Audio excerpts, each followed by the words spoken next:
আসসালামু আলাইকুম, ঈদ মোবারক।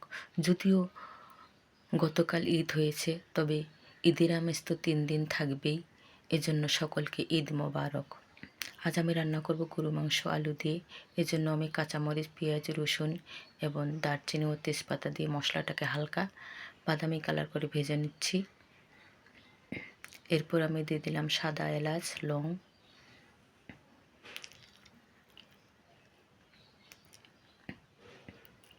এবার একটু পানি দিয়ে দিচ্ছি যাতে মশলাটা পুরোটা লেগে নেওয়া যায়। এরপর আমি দিয়ে দেব আদা বাটা,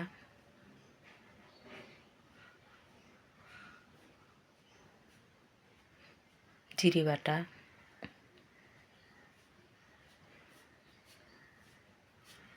মরিচের গুঁড়ো, ধনে গুঁড়ো,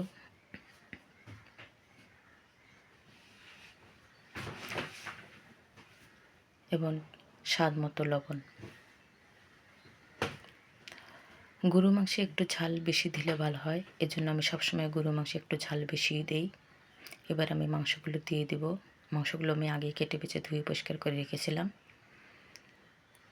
ভাজা কাটা দিয়ে নেড়ে চেড়ে আমি ভালোভাবে মাংসটাকে কষিয়ে নেব।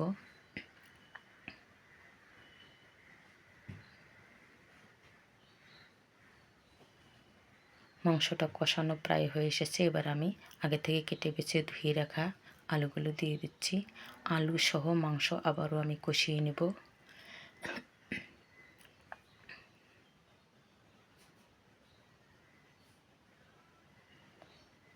একটু ভালোভাবে মাংস আলু কষিয়ে নিতে হবে। মাংস আলুটাকে একটু ভালোভাবে কষিয়ে না নিলে মাংস খেতে ততটা ভালো লাগে না। যতক্ষণ পর্যন্ত কড়াইতে লেগে না যাবে ততক্ষণ পর্যন্ত আমি মাংসটাকে কষিয়ে নেব।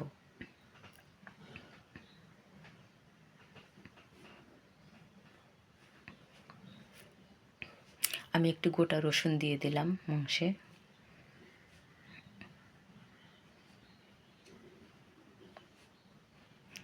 এবার আমি পরিমাণ মতো পানি দিয়ে দেব। কয়েকটি কাঁচামরিচও দিয়ে দিলাম, এতে ফ্লেভারটা ভালো আসবে। এবার আমি পরিমাণ মতো পানি দিয়ে দিচ্ছি। ভাজা কাটা দিয়ে একটু নেড়ে চেড়ে দেব। দিয়ে এবার একটু চুলোর আঁচটা বাড়িয়ে দেব।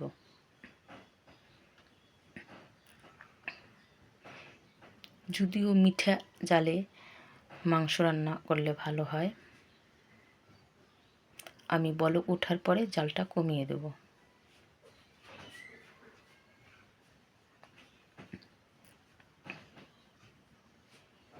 এবার আমি জালটা কমিয়ে দিয়েছি, তরকারিও বলক উঠে এসেছে। আর একটু ঝোল কমে এলে আমি নামিয়ে নেব।